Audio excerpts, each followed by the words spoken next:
Welcome back to another OhmLab tutorial. Today we're going to be talking about making your claps and your snares and your other sharp percussive sounds much wider, bring them a little bit more impact. And we're going to do that in one easy step. We're not going to use a bunch of different plugins. We're not going to do fancy layering and EQ and compression or anything like that. This is a very simple technique that you can use to help maintain focus on making music rather than processing the sounds you're using to make your music. So without further ado, let's just jump right into it. We'll go ahead and we'll grab a clap really quick. And let's grab a snare too while we're already in here. I don't know. I guess I'm just kind of grabbing at random right now.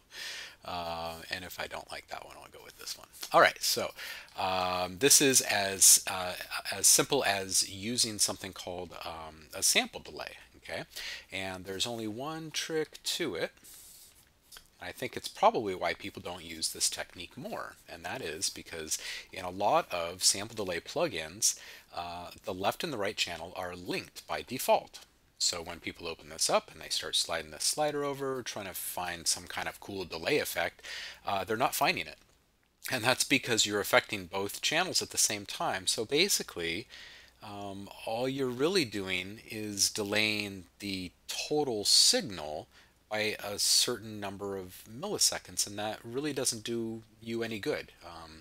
You can just move the audio region in your project. But if you leave these unlinked, it's a whole nother story. So let's go ahead and we are going to just listen to this clap on its own a couple of times so you can hear exactly what it sounds like.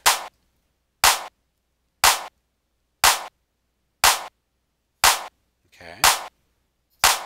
Now I'm going to turn this on and I'm going to make a change to the delay signal in the left channel while it's playing, and you should hear a marked improvement, a much wider sound overall. So here we go. And wider. Let's take that away. Very centered. And wider. It's just a world of difference. It's a totally different feel, and you can hear the sound presence in both the right and left channel. Now, this is especially apparent if you're wearing headphones, so we suggest wearing headphones.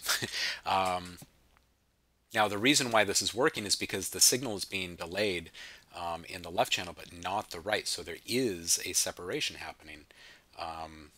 Obviously, if they were both the same, you would hear no effect at all.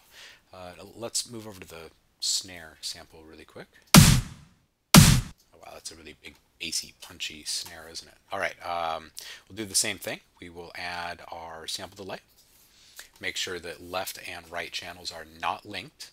We'll play our sound. And now we'll make it wider.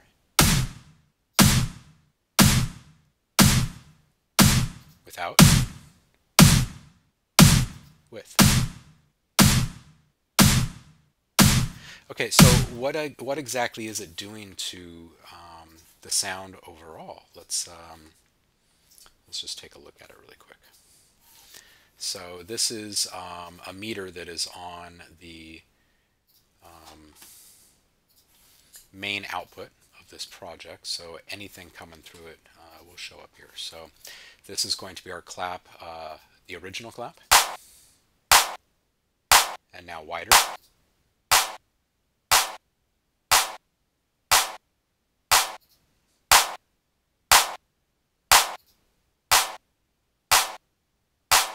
Okay, so it does shift the sound quite a bit. Let's take a look at the original snare.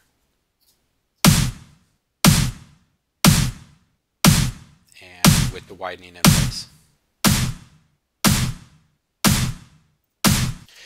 So it is important, you know, to try and dial in the right amount to keep it on the right side.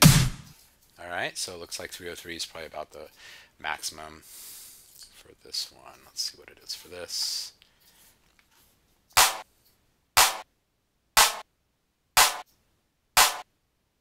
keeps it right in the middle. Okay.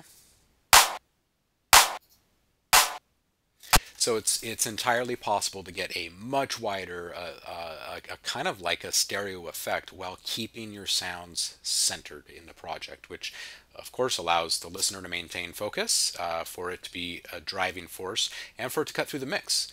And these are things that we kind of depend upon in today's modern music production world.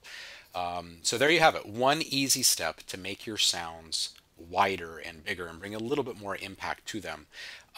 One quick note here. You might be having this thought run through your head. Oh, I'm going to do this to all the sounds in my projects. Don't do that. And here's why.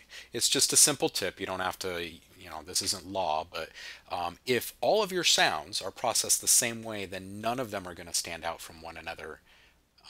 If you do have some sounds that are not processed this way in your project, and you do have a couple of sounds that are, those couple of sounds that are really going to stand out on their own, which is why this is a great technique to use for percussive elements like claps and snares. So that's it. One step to wider, more impactful claps and snares. Hope you enjoyed it. Thank you for tuning in, and we hope to see you again soon. Cheers.